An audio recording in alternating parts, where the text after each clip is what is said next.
You've met both of them. The person who knows a lot and the person who makes you see something you can never unsee. They are not the same thing. One recites, the other reveals.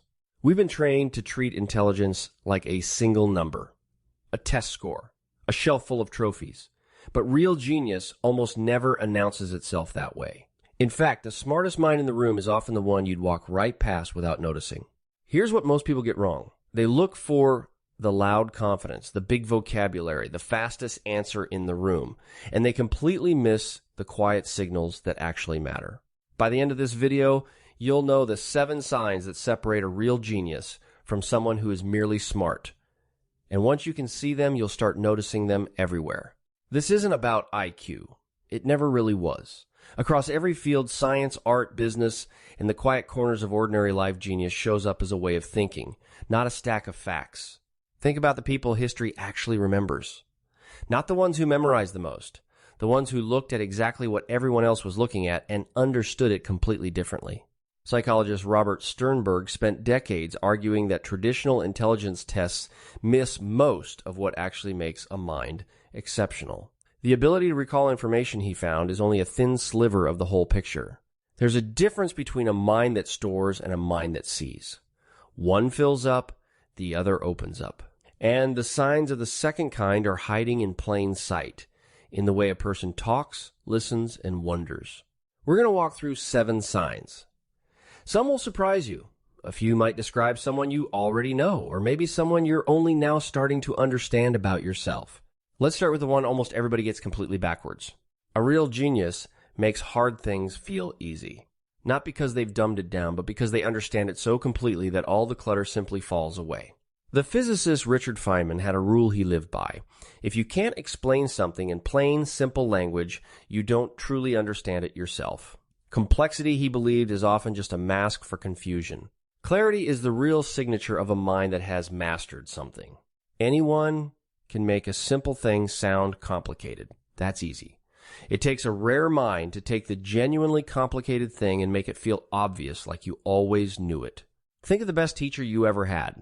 They didn't make you feel stupid for not knowing. They made the thing itself feel welcoming, like it had been waiting for you all along.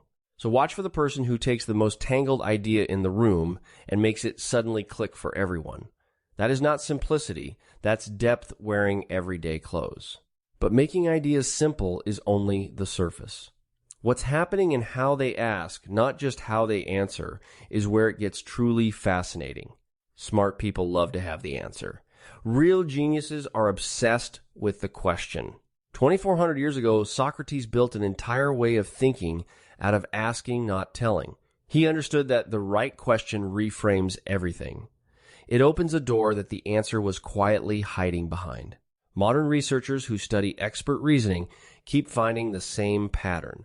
The highest performers spend far more time defining the problem than racing to solve it.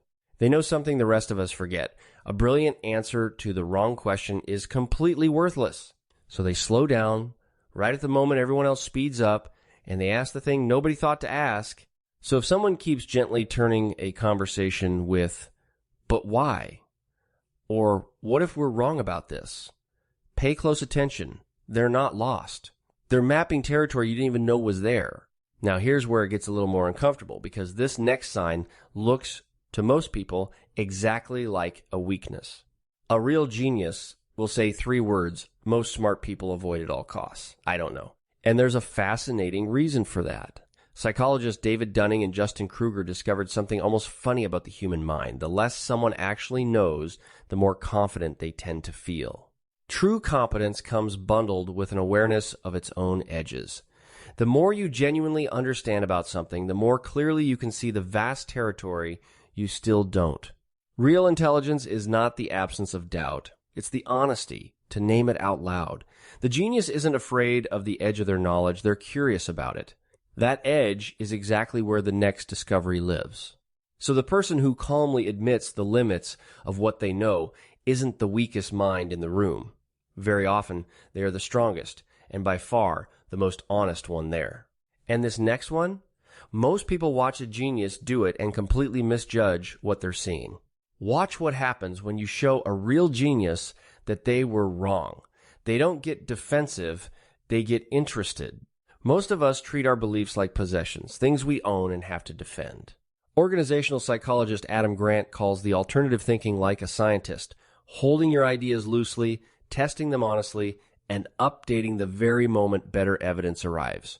Carol Dweck's research on the growth mindset points to the same core truth. The exceptional mind treats being wrong not as a defeat, but as a free upgrade. You've probably seen the opposite far more often. Someone cornered by a plain fact doubling down harder the more obviously wrong they become. The genius does the reverse, and the first time you really watch it happen, it can be startling.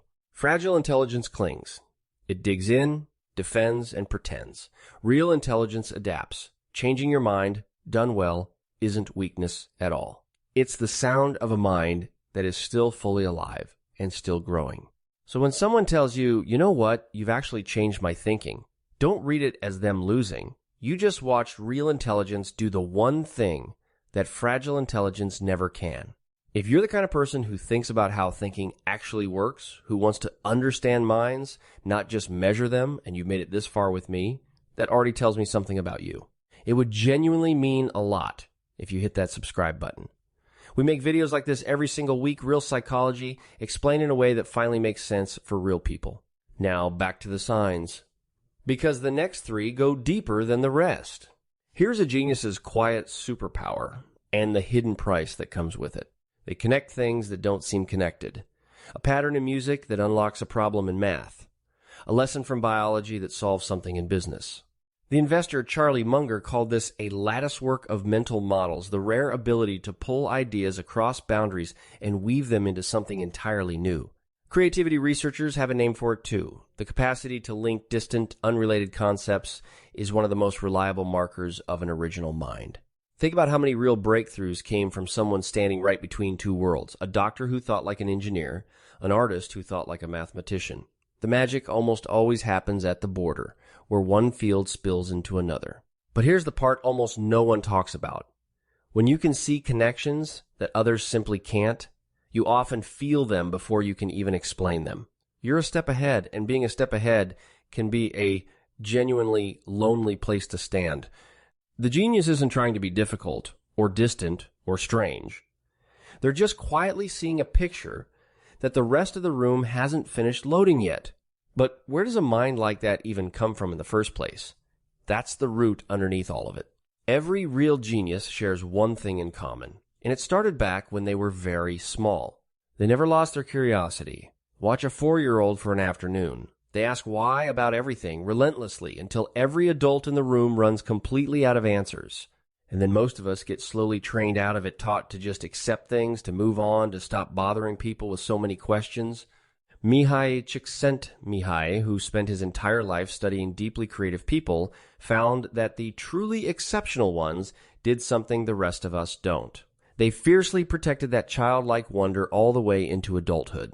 They kept the fire lit that everyone else quietly let go cold. So the genius, still poking curiously at the thing everyone else stopped questioning years ago, isn't being naive or childish or slow. They are doing the single bravest thing an adult mind can do, refusing to stop wondering. Which brings us to the last sign, and honestly, the one that matters the most. Here's the final sign, and it's the one that truly separates real genius from everything that's only pretending to be it. A merely smart person often leaves you feeling a little smaller, a little behind, a little less than you were before. A real genius does the exact opposite. You walk away feeling sharper, more capable, like you just glimpsed something you were always able to see on your own. Psychologist Robert Sternberg drew a careful line between intelligence and wisdom. And wisdom, he argued, always includes the good of other people. The very greatest minds don't hoard their clarity or guard it like a treasure. They hand it to you freely, and they're happy when you take it. So the truest test isn't how impressive someone manages to seem, it's how you feel about your own mind after you talk with them. Genius lifts you up. It never looms over you. So the next time you're trying to spot the smartest person in a room, stop looking for the loudest one. Look for the person who makes the hard things simple, who asks the question nobody else thought to ask, who says, I don't know, without a flicker of shame, changes their mind without defensiveness, and sees the invisible threads connecting everything around them. Look for the one who never stopped wondering why, and who, when they finally walk away, somehow leaves you feeling more capable than you did before they arrived. Real genius was never about knowing the most. It was always about seeing the most and being generous enough to help you see it too. And if you look closely enough at these 7 signs, you might just recognize a few of them quietly living in yourself. If this stirred something in you, I made another video on the hidden traits of highly intelligent people that I think will hit just as hard. It's right here whenever you're ready.